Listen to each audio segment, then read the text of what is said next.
There is no direct entrance to State Highway 288 from Alabama Street, which can be frustrating if you're trying to head south. To solve this, highway engineers constructed an entrance ramp on Berry Street. In this video, I'll show you exactly how to access it.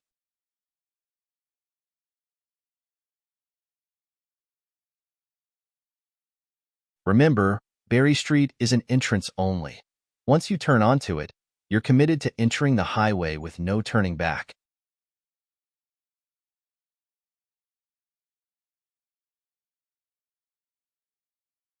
Make sure to use your left turn signal, as there is no dedicated entrance lane, and you'll need to merge carefully with traffic.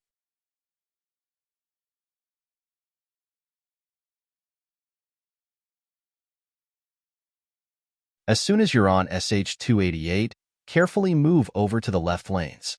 The entrance to the express lane is just ahead.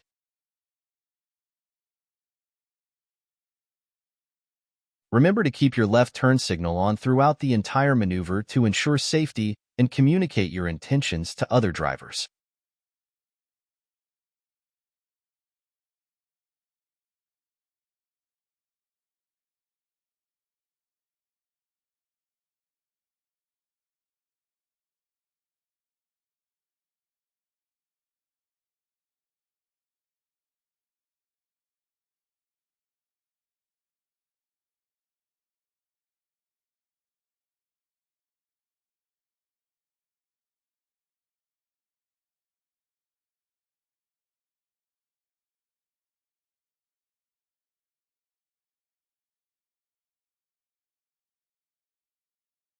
Mission accomplished.